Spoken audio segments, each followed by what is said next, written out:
Weddings are pagan by nature in the wearing of a ring, which symbolizes the ring of Saturn. Funerals follow the same pagan-derived ritual when a sacred geometrical tomb is placed over a grave to embody and immortalize the spirit. Baptism is a ritual to submerge a child in holy water to symbolize the renewal of life, just as rain replenishes the earth.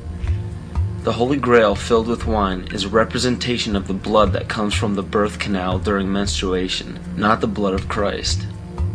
This ritual was taken over by the patriarchal society. Males could not give life as women do, so to symbolize a male giving life was to draw blood, which could only be done by injury. In ancient Egypt, the goddess Isis was the personification of wisdom. Pharaoh Akhenaten changed the worship to himself as he proclaimed himself Amun-Re, the sun god. The word Amen at the end of a prayer spawned from the praise given to Amun-Re. From there, the Hebrews left Egypt and traveled north into the Middle East, where they encountered the Canaanites, who worshipped the god of Saturn, El. The merging of these three gods became the name of the land today, which is known as Isis, Re, El, or Israel. 98% of Judaism is based around the worship of Saturn. And the sacred day of worship is Saturday. The worship practice on Sunday is originated from the Egyptians who worshipped the sun god. Most people simply pass these things off and never question their origins, but this just scratches the surface of the pagan influence over the present day. It is not just found in religions, it is found right here in our own backyard.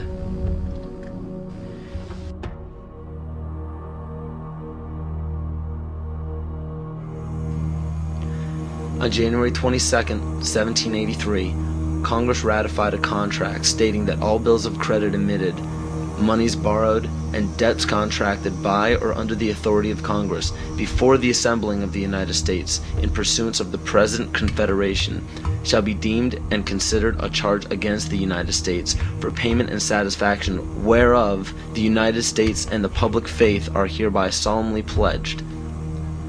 The party that the U.S. owed these loans to? King George. I hope this paints a picture for you of how Great Britain funded both sides of the Revolution. To this day, Great Britain collects taxes from the United States via the IRS.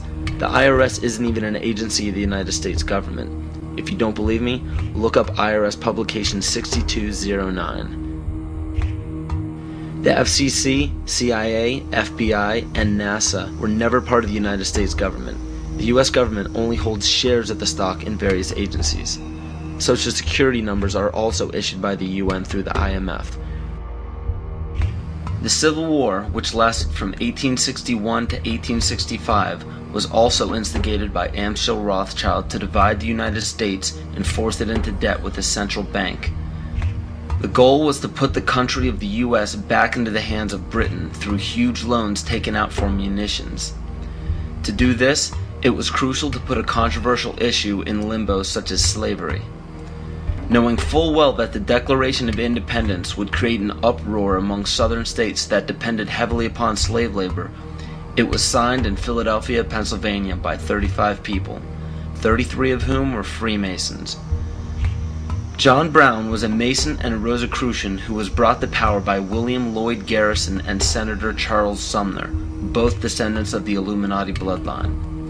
With the help of the New York Times, John Brown was built up to be a hero in the anti-slavery movement. Ulysses S. Grant, former president, was born Hiram S. Grant. This name was given to him by his father, Master Mason Jesse Root Grant. Jesse Root Grant worked for John Brown's father and then went on to work for E.A. Collins, one of the 13 Illuminati bloodlines. Ulysses S. Grant was brought to power rapidly with help from Collins.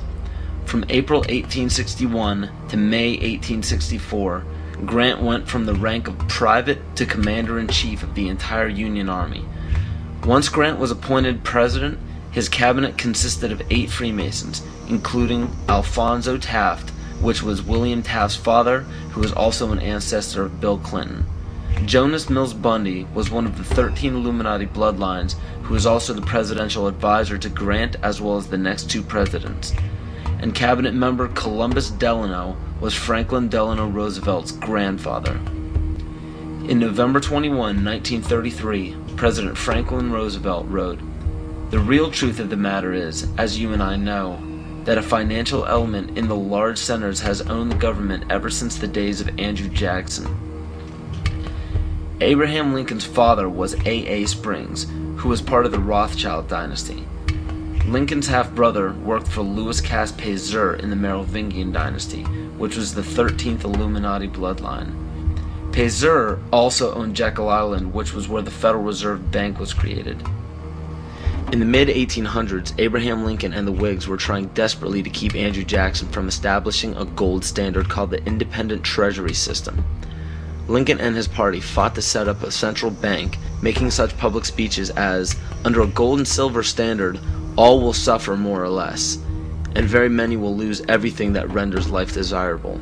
This statement resounds elements of scare tactics in this speech and other speeches on the matter given by Abraham Lincoln. They give no real evidence or explanation. In the early 1900s, after a failed attempt for Woodrow Wilson to set up what was called the League of Nations following World War I, Wilson and his advisor, Colonel House, set up the Institute of International Affairs. This institute had two branches. One set up in England called the Royal Institute of International Affairs, and the Council on Foreign Relations was incorporated as the American branch in New York on July 29, 1921. Founding members include Colonel House, J.P. Morgan, John D. Rockefeller, and a few others. A national income tax was declared unconstitutional in 1895 by the Supreme Court, but a constitutional amendment was proposed in Congress by Senator Nelson Aldrich. This makes much more sense when you notice that Nelson Aldrich was also known as being the authentic voice of J.P. Morgan and later married into the Rockefeller family. Today, 27 to 35% of American workers' pay is taxed, and this money goes to a central bank called the Federal Reserve, or the Fed. For those of you who are unaware of the Federal Reserve Bank and what it is capable of, it is a non-government-owned bank that provides the U.S. with all of its currency. They control the inflation rate by the amount of money in circulation.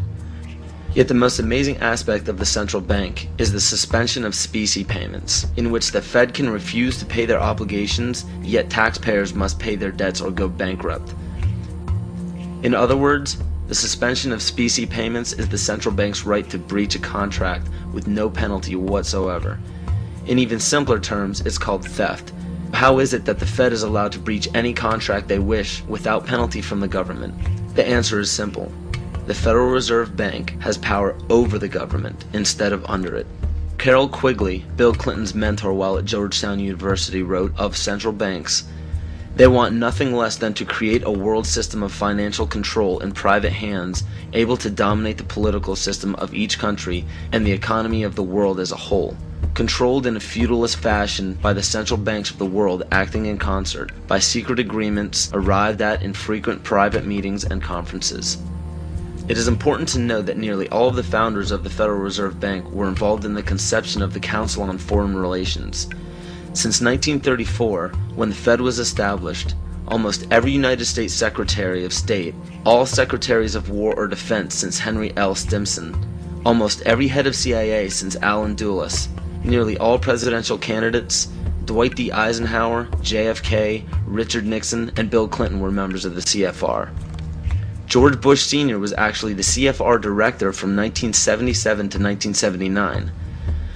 Understand that all of these high-ranking government positions were lobbied into place by the organization set up by the International Banking Cartel. There are secret meetings held everywhere by many of the same members in the Trilateral Commission, the Bilderberg Group, the Club of Rome, the United Nations, and the two branches of the Institute of International Affairs.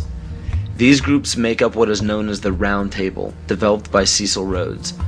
Other offshoots or preliminary groups are the Bohemian Group and Yale University's Skull and Bones organization, which we all know George W. Bush, George Bush Sr., and John Kerry were all a part of. Most every meeting by these groups are attended by the most powerful government officials, corporate leaders, media moguls, and royal families in the world. These meetings are held in secret and not a word of them reaches the mainstream media.